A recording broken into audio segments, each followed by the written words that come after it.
વડિયા તાલુકાના ખજૂરી ગામે કેન્દ્રીય મંત્રી મનસુખભાઈ માંડવિયા દ્વારા નવનિર્મિત તળાવનું લોકાર્પણ કરાયું હતું। ખજૂરી ગ્રામજનો દ્વારા કેન્દ્રીય મંત્રી મનસુખભાઈ માંડવિયાનો સત્કાર સમારોહ યોજાયો હતો। સાંસદ ભરતભાઈ સુતરિયા, દંડક કૌશિકભાઈ વેકરિયા તેમજ અનેક રાજકીય આગેવાનો ઉપસ્થિત રહ્યા હતા। મનસુખભાઈ માંડવિયા દ્વારા કહેવાયું હતું કે ખેડૂત ખેતી માટે ખોટ કેમ કરે એ બાબતે કહ્યું હતું કે આજે 50% લોકોને ડાયાબિટીસ છે। શ્રમ કરશો તો તબિયત પણ સારી રહેશે। ખેતી કામ કરવું નથી, ચોરે બેસવું છે, મહેનત કરવી નથી, મજૂર પાસે કામ કરાવવું છે તો ક્યાંથી આવક થાય। પછી સરકારને કહે કે ખેતીમાં કંઈ મળતું નથી, ખોટ કરીએ છીએ। સાથે મનસુખભાઈ માંડવિયાના હસ્તે વૃક્ષારોપણ કાર્યક્રમ રાખવામાં આવ્યો હતો। જેકેસી ગુજરાતી સાથે રાજુ કારિયા, વડિયા।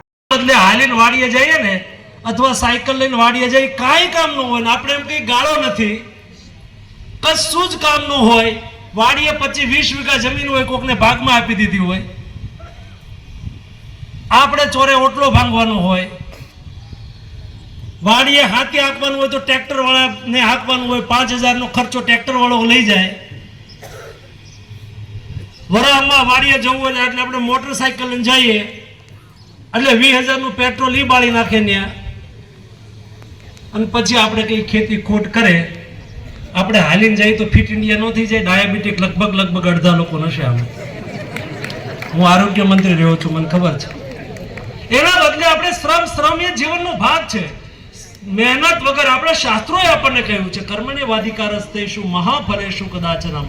આપણે આપણા કર્મનું, આપણી મહેનતનું ખાવાનો આપણો અધિકાર છે। પછી આપણે કે સરકાર કાંઈ કરતી નથી।